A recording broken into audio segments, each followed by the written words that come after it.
Hey, what's up? What's up? How's everybody doing today? Welcome to Tuesday. Tuesday, August 9th, 2022. Welcome into the drop in show, college football call in style show, where we take your questions, your calls, all of that good stuff, man. I'm excited. College football just around the corner. And Jeff, I see you. Promises, unprofessional. Yeah, I apologize, man. I laid down for a bit and I lost track of time, but I'm here now, and we're gonna get this show rolling. We're gonna get it going, and I'm gonna drop the link here in a minute. But we can check out some of the latest news and headlines in college football as we inch closer. And by the way, I hope you guys enjoyed it. But now in Big 12 previews for 2022. I uploaded my Texas video, which is a team that I do expect big things from this year. I expect them to do a lot. I expect them to uh, potentially win the um, the Big 12. So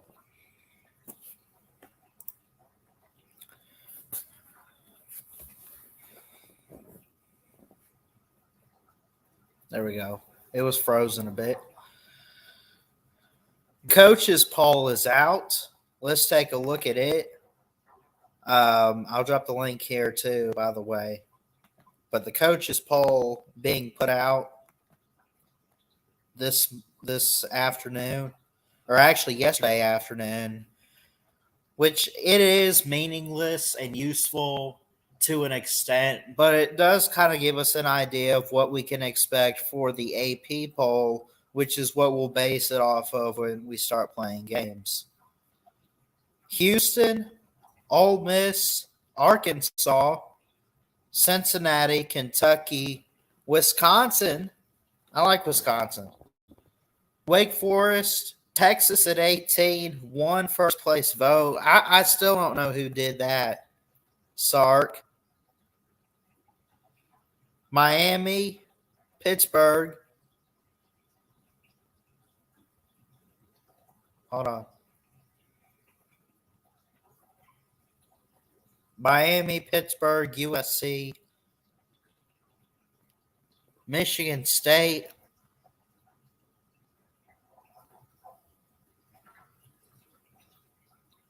NC State, Oregon, Oklahoma State, Baylor, Oklahoma. We're now in the top 10. Baylor, Oklahoma, Utah. I'm high on Utah to make the college football playoff for the Pac-12.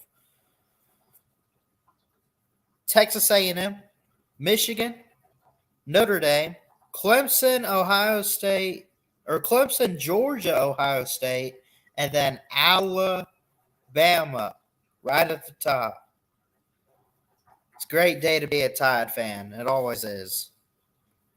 Even if they lose, which is often. Kinda. Hold on.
My grandmother, I apologize. So if anyone wants to join the show, feel free to. I dropped the link. Thank you for the thumbs up, Keith on Facebook. Love you, bro. I appreciate that.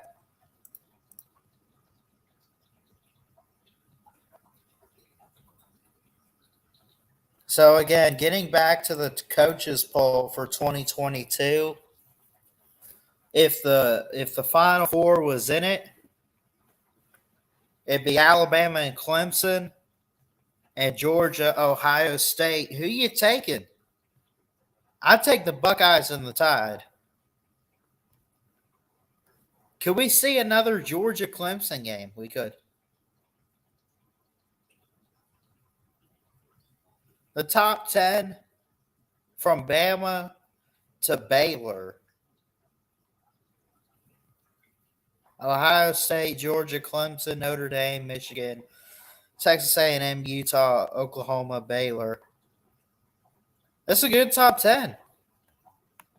What's up, Nate? How you doing? It's good to see you, buddy. It's a good poll. I like it. And I think the AP poll can look very similar, right? Now, the college football playoff rankings don't come out until like the 9th or 10th week of college football. So we still got a long way to go until that. And those are the ones that matter because of the college football playoff committee. Will it look similar to this? Honestly, I think it's a good possibility if the teams play their cards right. If not, A&M could be top 4. Michigan could be back in the top 4 again. Oklahoma State, do they sneak up? Is the Big 12 up on the rise?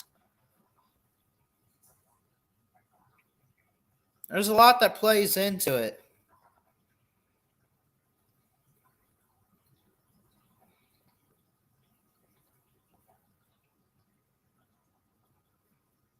So, I like this poll. I think a good one. I still want to know who gave Texas first place, though. What the hell? Did anybody else receive first place voting? Georgia got 6. Ohio State got 5. Alabama, it wasn't even close, got 54. Okay. Clemson didn't get any. Notre Dame didn't. Nobody else did. Other receiving votes that could have got in the top 25, 248 votes for Iowa compared to 257. So it was kind of a good size margin between 25 and the rest of the other teams. Iowa, Penn State, Tennessee, BYU, LSU, Auburn. That's a huge drop off between LSU and Auburn right there. 143 to 98.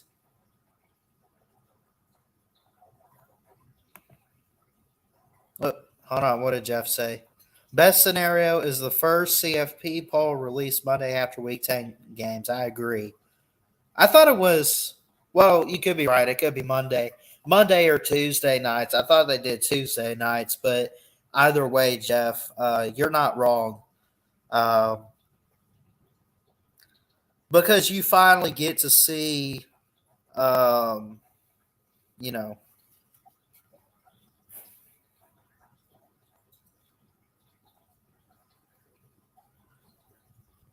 finally get to see what everyone else has been seeing that's legitimate. Until then, polls are just talking points. That's true. What did Ricky Bobby say? If you're not first, you're last. Let's see. I got TTDS. I'm assuming the team down south. So Nate's got Ohio State, the Gumps, the Alabama. So he's got Ohio State, Bama, Georgia, Clemson, I'm assuming Brady is for Michigan at number 5 and Notre Dame. Ooh, that's a good top. That's a good top 6 right there. That's good. All right. I dropped the StreamYard link. Anyone's welcome on. Feel free to come in, talk about the polls, talk about whatever you want to in regards to college football. College football pick'em, is it? It's too early for that one here. Hold on.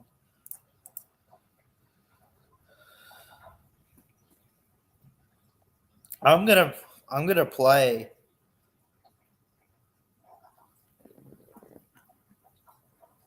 Let's do. Let's see.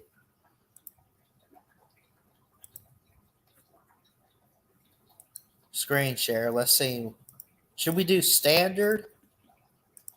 Thinking about doing college football pick'em this year.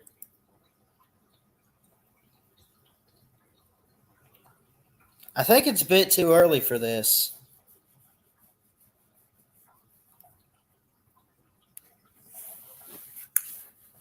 I could be wrong.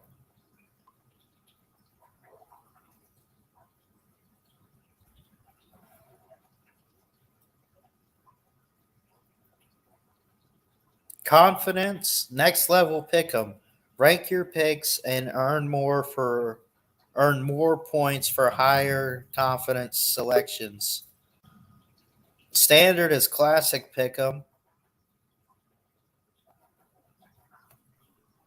What's up, Jeff? Well, I have the top 4. My top 4 looked like the APs, and I would have my 5 and 6 would be Utah and Baylor. Okay. And my just outside the top 6 would be Notre Dame and Michigan. Oh, can I ask what? Well, go ahead. I think Michigan is a 2 or 3 loss team this year. Okay. I'm not so high on Baylor as everybody else is. I'm also not nearly as high on Dave Aranda as everybody else is. I think Aranda got away 3 times last year with bad coaching decisions in 3 games that Baylor ended up winning. So I am not anywhere. I guarantee you I'm at the bottom of the Dave Aranda list as far as this community goes. Everybody seems to think he's sliced bread. I'm waiting to be shown. I think he made some mistakes last year and he got away with them. Now he can change my mind this year. I'm not saying that he can't. I'm just saying let's just wait and see that they're not just a 1 year pony. Yeah. Because, I mean, Dave Aranda, I would fully agree with your statement and assessment of him. He had the one season with LSU, and he was the defensive coordinator. He put together a pretty good defense, did okay. Then he gets the job at Baylor. Everyone hypes him up. And I get it. He just came off this historic team. But now, not that his seat is hot or anything, but I haven't been the most eager or impressed to see what he's going to do next. If a coach can't get you on the edge of your seat as to what they're going to do next, then what are we doing? Well, he's got a lot of Baylor. The real strong advantage Baylor has is that they're not replacing their coach like Oklahoma is. Right. And most of their pieces come back. And a lot of the Big 12 lost their pieces. So the door's wide open for Baylor. I mean, there'll be no excuse. They won't have an excuse if they don't win the Big 12 this year, or at least reach the championship game, because they're absolutely in line to do that. They definitely have the talent to do it. I think but so. Aranda made coaching decisions that kept Iowa State in their game last year with Baylor when they should have been getting blown out. He made coaching decisions that were clock management decisions that almost cost him the game against Oklahoma State. So let's see. Let's just wait and see. Yeah. What's up, Nate? What you got, buddy? What's up, guys? Like Jess said, I know I've been talking about Michigan all year, or all off season, but Yeah, it's you coming know, out big time. Nate, we got a really bad connection, buddy. You should drop out Pop of the room out. and try Yeah, come back try in. coming back in again. Yeah, That try was like coming back in, Charlie. Nate. That's like Charlie Brown's teacher. Wah, wah, wah, wah, wah, wah. Wah, wah, wah. That was the Charlie Brown's teacher was the plunger off of a was the rubber end of a plunger off a toilet plunger held over the bell of a bass trombone. That's how they made that noise. Oh, Wah, is that wah, how they wah. did that? Yeah, wah, wah, wah, wah. Yep. That's funny. Come back in, Nate. Nate needs to go back to the farm. He needs to go back to his Nebraska roots. Yeah. They're going to need all the help they get, all they can get this year. I'm kind of disappointed if one team that didn't make the top 25 coaches poll that I think should have. Well, there's two of them listed, but Iowa and Penn State, man, I think Iowa could turn their offense around, and they do bring back like Zach Van Valkenburg and everybody on the defense. Well, Ferentz is sold on Spencer Petras, and as long as he's sold on him, Iowa's not going to win the West. Yeah. And the problem with Penn State is Penn State's 11-11 the last couple of years. When's James Franklin going to win the big game? That's what I want to know. Yeah. And the big game I look at is Ohio State, man. Because, I mean, they've come close a couple times. Now they get them at home this year. They did it one time back in 2016 when they weren't supposed to. Now it's a situation where the pressure's on and you have to win that game to take the next level to win the East. And he hasn't done that yet. Well, Michigan is still a very, very good team. Yeah. But they're not going to beat Ohio State and Columbus. I don't think so. And somebody else is going to get them during the regular season. Maybe two teams are going to get them during the regular season. They've got to play at Kinnick in week 5 after their first 4 weeks are against nobody. I mean, they play nobody. So their first test is Iowa. And that's not an easy place to play, as Penn State found out last year. Yeah. And Michigan has historically not played well, for what that matters. I mean, that, because they don't play there every year. So, I mean, but I mean, it's not a place Michigan would like to go to. They would rather not play in Iowa City. But that'll be their first real test, and we'll find out a little bit about Michigan then. Can they run the ball? Can they in Iowa City? Penn State could not. Can they throw the ball against Iowa's pass defense? A lot of teams struggled doing that last year. A lot of teams are going to struggle doing it this year. The problem, of course, will be that Iowa can't score on the Blessed Mother Mary's junior high girls team. Yeah. I knew when I woke up this morning when, even though it's meaningless, but something special is fixing to happen and come up on you when they do put out something. And they put out a coach's poll, and I got excited because it means we're just one day, every single day, closer to the college football season. And how are you feeling at this moment about the Crimson Tide? Because I'm pretty confident on even both sides of the ball, even on the defense. Yeah, I'm from what we know, which is what they're letting us know. Everything looks and sounds good. We'll see. I think the offensive line will be better. If you look at it like this, here's how I'm trying to tell the people ask me about Bama. If Bama's offensive line is 30% better than it was last year, then they are a very serious national championship threat. Right. If they make big improvements on the offensive line, nobody in the country can beat them but Ohio State. Right. And even then, it might be a tough task even for the Buckeyes. I agree, because I think C.J. Stroud will be spending some time running for his life. But we don't know. There can be injuries. Somebody could get mono. There could be a fluke loss along the way. I mean, we never know. We got to play the games. But I mean, on paper, if everybody's just talking and speculating, and that's not worth much more than spit in the wind. But if we're all going to do it, I'll join in the party. I think a likely undefeated Alabama, runs into a likely one-loss Georgia in Atlanta and skunks them.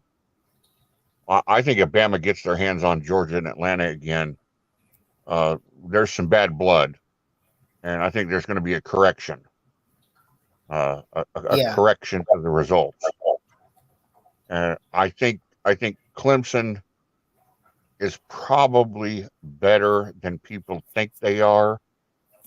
I see them and Ohio State making the playoffs, Alabama making the playoffs, and then to me the trick is a losing Georgia. If that's their second loss, they're out. Yeah. But if it's their first loss, does a one-loss SEC runner-up Georgia merit more value than, let's say, a one-loss Oregon or a one-loss Utah or a one-loss Baylor or a one-loss Oklahoma who has won their conference? Well, that's the thing, is you got to think. I think it comes down to strength of schedule for both Georgia, Right. and then, like you mentioned, it could be like a USC or a Utah. Because let's say you got a Pac-10 champ with a loss. Right. You've got a Big 12 champ with. Now, if the Pac-10 or the Big 12 champion is undefeated, they're in. Right. Of course. They're in. But let's say they've got a loss. Okay.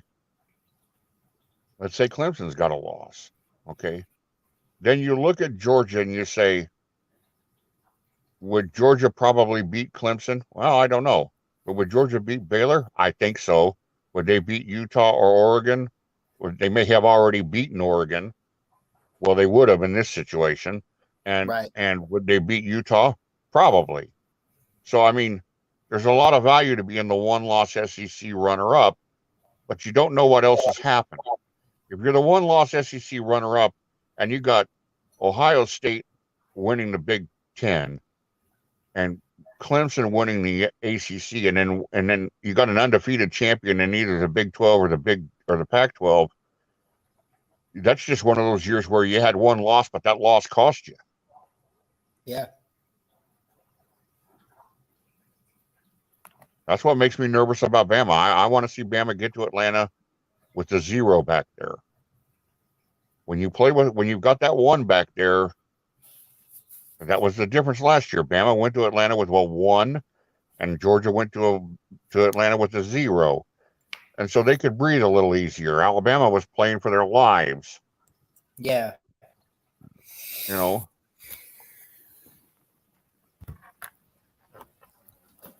Oh, yeah. They're updating ESPN, all right. I think Bama's defense will be scary good. I think the running game and the wideouts will be. The running game should be better. The wideouts, everybody's talking about the wideouts, can't match Jamison and Mechie. Well, we threw for 4,800 yards last year. Right. If we throw for 35, let's say 35, but we run for an extra 1,000, I'll take that. I'll take anything Gibbs can give us. Just a little extra.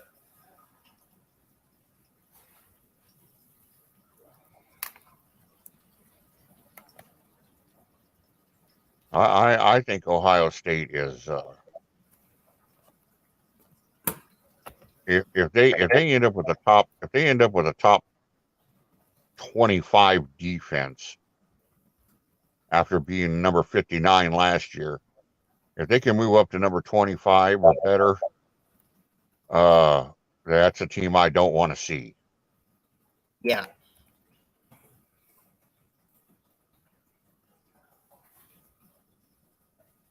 Somebody asked in a Mark Rogers stream, doesn't anybody make me nervous? Everybody makes me nervous. I'm nervous as hell every week because I'm trying to play for a 0. So everybody makes me nervous. Nobody scares me, but everybody makes me nervous. Yeah. I'm a little nervous about you, even like a Utah State. They're not a scrub team. They won 10 games last year, or whatever they went. What they go, like 10-3? So they could present a good challenge and test the tide a little bit week one. I mean, Alabama can't just show up and go play a game like they're playing a scrimmage. You do that, you're going to get beat. Because these other teams are playing their Super Bowl. It's their game of the year. It's just another Saturday for Bama. That's true. So you can't come out and just decide, well, it's a scrimmage this week. No. You do that, that's how you lose. Yeah. What's up, traveling fools? Yo, yo, yo, yo, yo. Yo, yo, yo. Yeah, man.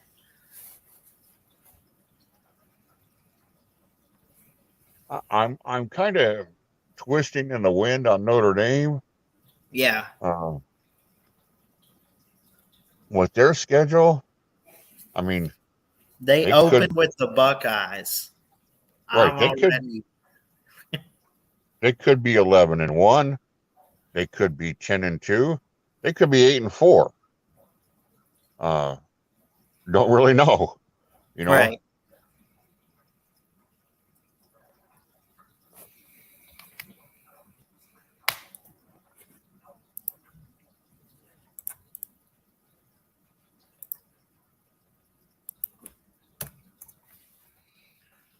Let's see. Let's pull this up.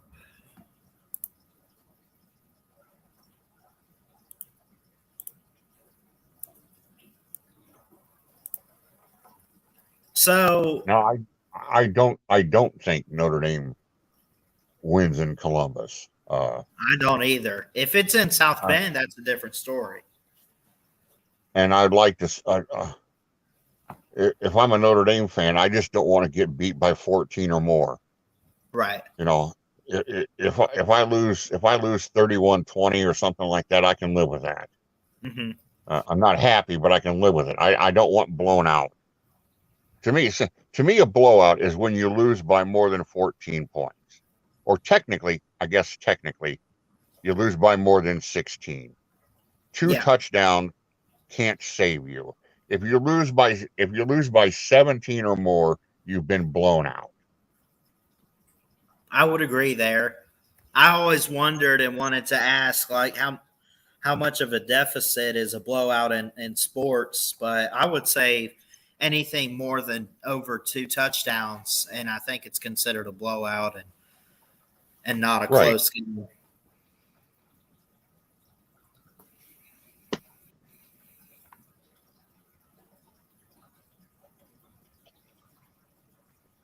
I mean, you got a team winning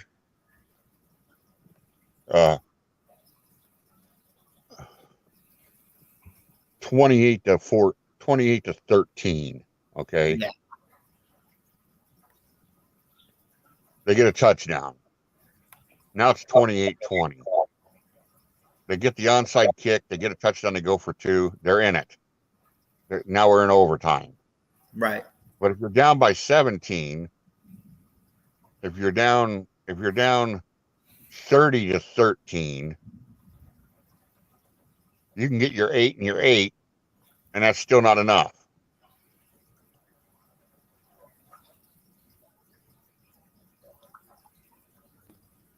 Yeah. So I mean, that 17 points prevents something ridiculous from happening.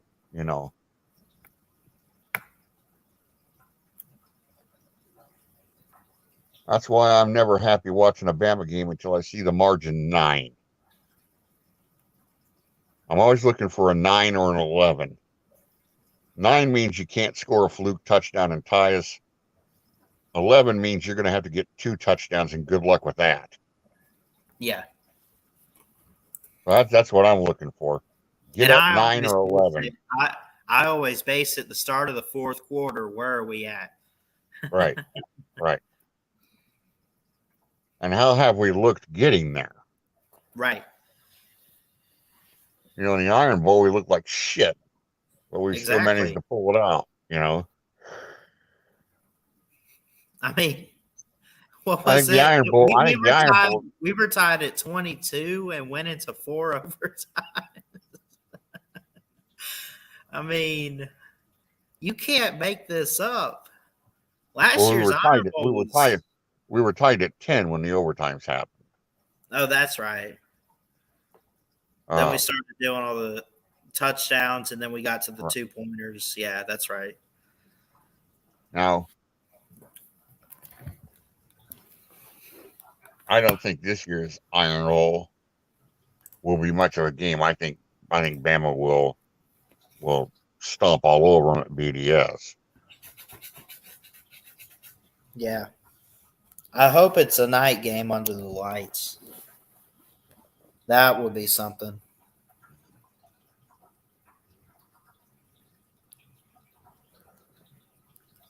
All right. I want to look at.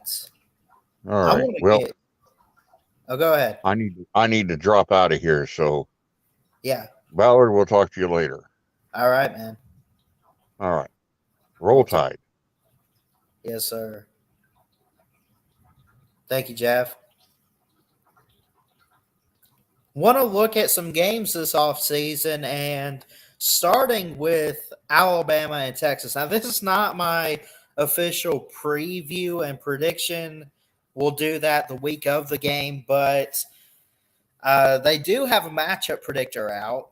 They give Alabama a 75.3, count it 75% chance that the Tide win this game. 24.7% chance, count it 25, that the Texas Longhorns win this game. Now, you guys know me. I've been talking about this game.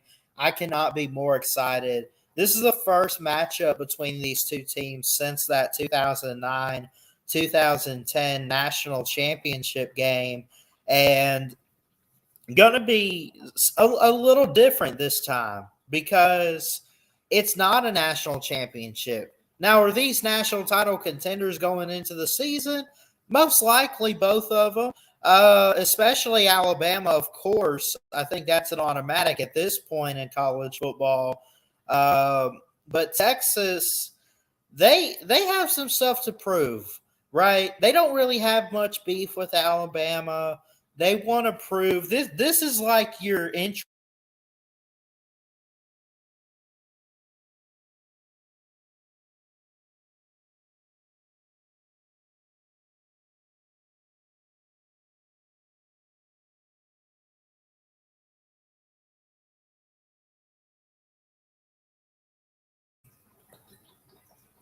It cut me off. I'm pretty pissed. We're going to do this again. We're going to do an early preview, not the official preview of Texas and Alabama, and we'll upload it later. Here we go. Give me 1 second.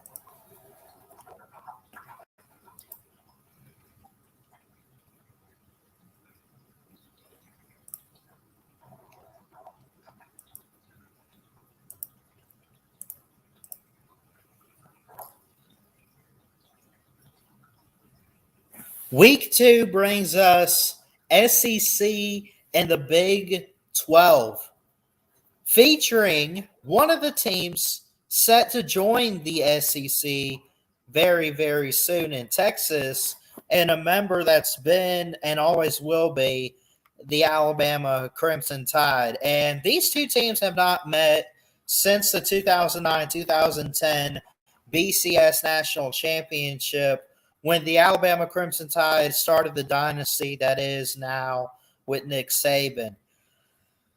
This is going to be an interesting game. The fact that it's week 2 and early on says so much. And they already got a matchup predictor out, giving Alabama a 75.3% chance to win the game, leaving Texas with a 24.7% chance to win the game. The spread is not out. The money line, all that, not yet. And we will do an official score prediction and everything the week of and leading up to the game. Yeah, I'm here to mess with Texas fans. Nothing but love and respect, honestly. I want to shout out D4 Sports, a great member of our community. But this is a game that deserves a early look ahead, right? I mentioned these teams have not met on the field since 2009. I was still a little kid, but I remember watching this game and seeing the Tide dynasty start way back when on January 7th, 2010 in the Rose Bowl in Pasadena. This one in Austin, Texas. This could be where game day goes. This could be where does SEC Nation hit the road here? Well, maybe not yet, but in the future. Of course, Texas set to join the SEC very, very soon. You have some interesting matchups here. 5-star Bryce Young facing 5-star Quinn Ewers at quarterback, most likely. Texas football opens with ULM. Alabama opens with Utah State. We could assume that going into this week 2 matchup, we have 2 1-0 teams. Does that help build an advantage for Texas? I don't know if it gives them an advantage, but if you're 1-0 and haven't lost a game yet, and you know you can win, and especially early on when you haven't messed up, it can help build a lot of motivation, find where things are wrong, help you to improve, to possibly pull the upset of the year. What could be if Texas were to win this game. I'm not going to give my score prediction in this one yet, but I will say this: 75% chance Alabama wins, 25% chance that the Texas Longhorns win. For now, that's reasonable, but at some point, expect it to go up a little bit or go down. I don't know how I want to put that. Texas chances will go up a bit. They got a 24.7% chance right now. It's possible, depending on how they perform in week 1 against ULM, their chances could increase to win this game. Maybe they get a 30% chance. Maybe it just goes up to 25. It'll be interesting.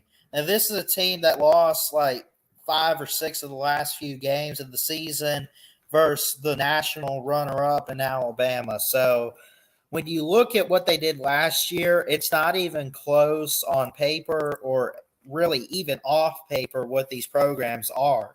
You know, Texas is not a bad program. They're not a down program. They're, I'd say, middle of the road. Alabama is the cream of the crop. The cheese on your Philly cheesesteak, they are it in college football, right? They are the standard, the set golden standard in college football. They're here. Texas is like right here. And I'm not saying that to be a jerk. I'm not saying that out of Bama bias. It's just what it is. I expect this game, for right now, I would say no more than a 17 or 14-point margin of victory for the winning team, whether it be Alabama or Texas. Um, you know, what's up, Grandma Jamma Taylor? That's right. I said Philly cheesesteak. I love them. They're good. Deal with it. Yeah, I would expect this game, either way it goes, to be no more than 17 points, right? And again, there's no spread out yet. I mean, they got it set up to where they're ready to put the numbers in, but it's not there yet. This is going to be a big noon kickoff game on Fox at DKR Texas Memorial Stadium in Austin, Texas, which has over 100,000 capacity, just over 100,000, I should say. And this could be an interesting matchup. I'm excited.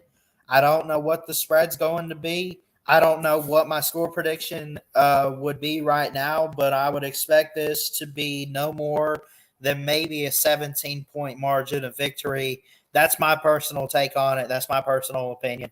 As this game gets closer and when it's time to preview it for week 2, I'll give you a score prediction and we'll get right into the game, the rosters, and everything else with this incredible, much anticipated matchup in college football this year in 2022 with Alabama and Texas. I'm excited for it, though. All right, I'm going to clip that later because this is an early look ahead.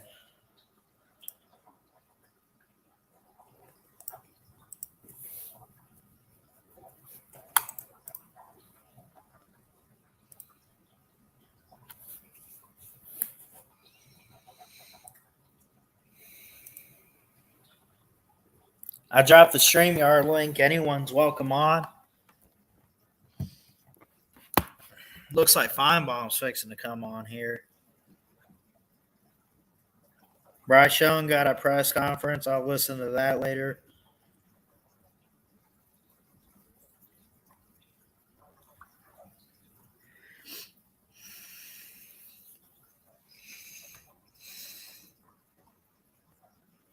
This is the College Football Drop-In Show presented by Nothing, brought to you by Nothing, and sponsored by Nothing.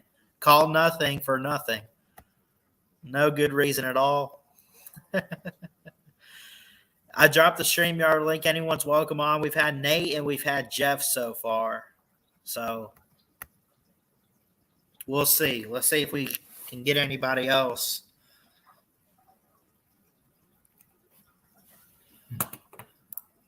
What are some other games we could look at? Penn State, Purdue? Oh, that's a good one.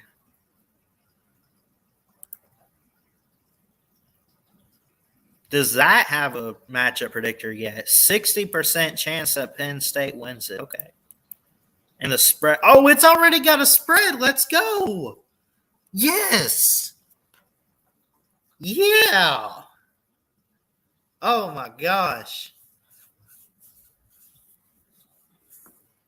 It's already got a spread. Let's go. Hold on.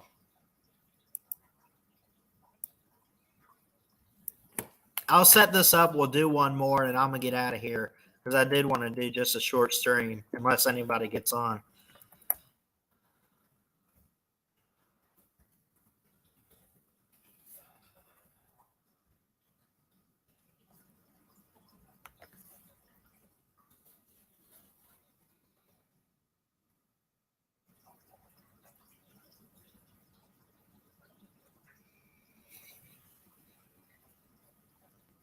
But it's that time for these early preview games. Gosh, we're less than a month out from college football. I just want to sit back and think about that real quick. Oh, my goodness. Can you feel it in the air?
All right.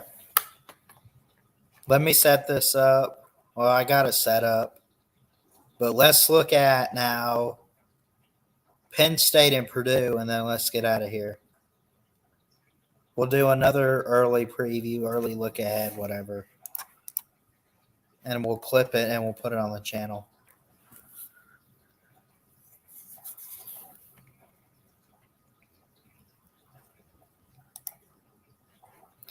A season opener in conference play, Penn State and Purdue. I'm looking forward to this one here. This could be a trap game for the Nittany Lions, who are a 3-point favorite. Let me pull this up real quick. 3-point favorite for Penn State. I think this is going to be close, and I'm not ready to give a score prediction yet, like I said, for Texas and Alabama. But prepare yourselves for a great defensive battle. You know, Penn State returns Sean Clifford, Kevon Lee, Jair Brown. They bring back a lot of great players. You know, I think they bring back Ellis Brooks, Jesse Lukita, Curtis Jacobs, Joey Porter. They bring a lot back. They do make up for what they lost with a lot of great depth and a lot of great recruiting. Then you get Purdue. Aiden O'Connell, King Doru.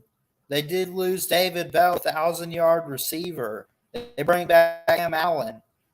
No, they bring back so much too. They also lose a little bit.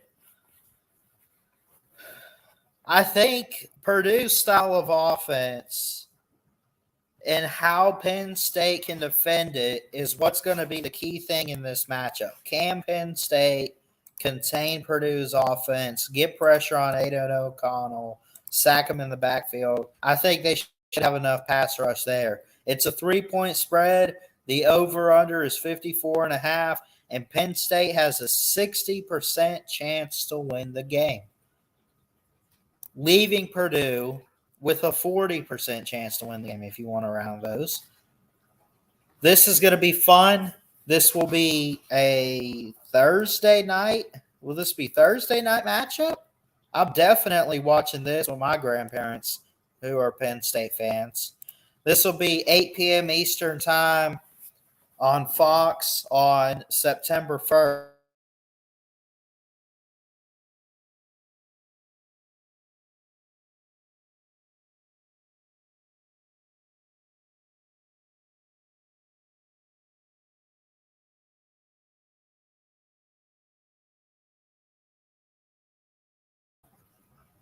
Why did it kick me out? What the hell is going on? Sorry. This will be a Thursday night game. Let me pull this back up. Hold on. I'm unprepared now. This sucks. Curse these storms going on outside.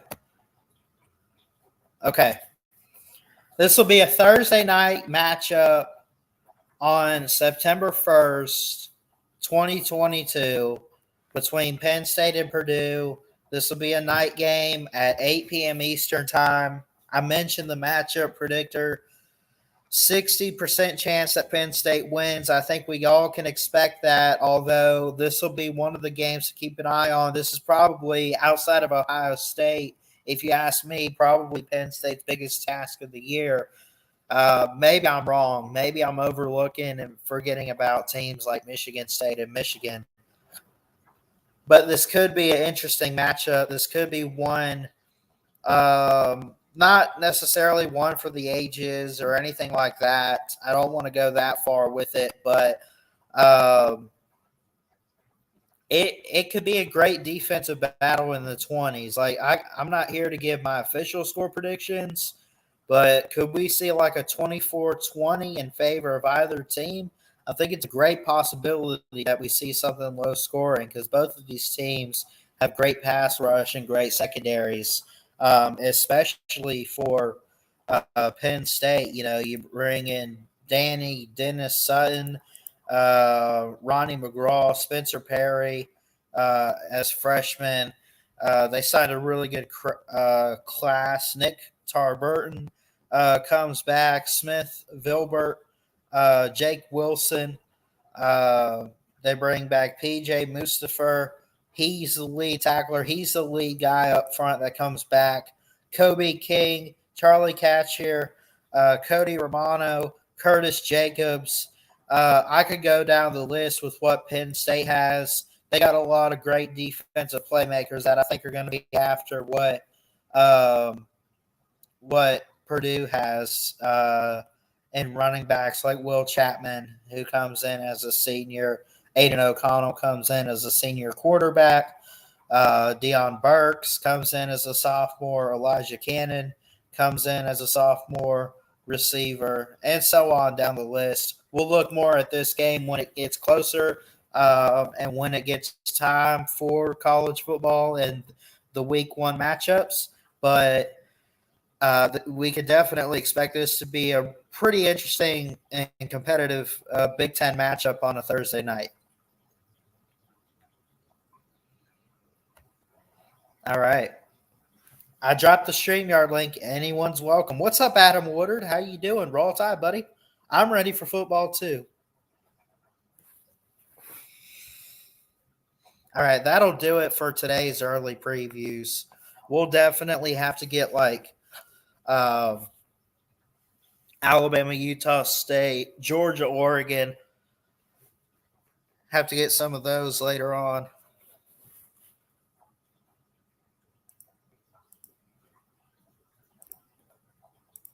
Don't forget what we're doing this year in our community, guys.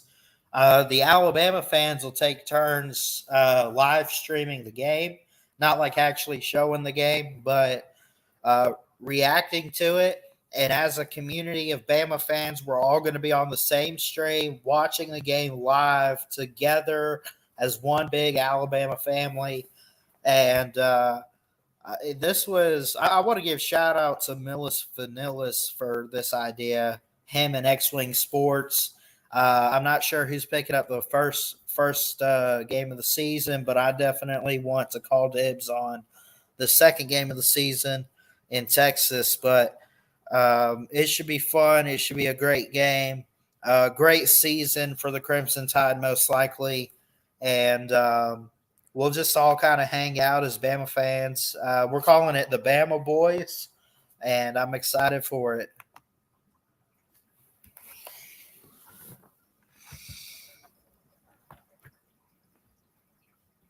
So,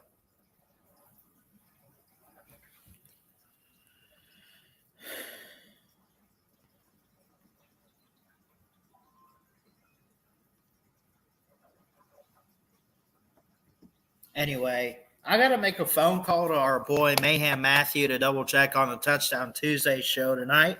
I'm going to get out of here. I love you guys. Jesus loves you. He's got an amazing and great plan for your life. If you look up and believe in that, I hope everyone has had a great day so far, a good start to the week. Hope the rest of your week is amazing too. And y'all stay safe. I know we got some bad weather here, but I don't know how the weather is in your area, but stay safe out there. I love you. Jesus loves you. Please like, comment, and subscribe right here to Ballard Sports Media for more sports content. And until next time, folks, Ballard Sports Media. Check it out. Love y'all. Peace.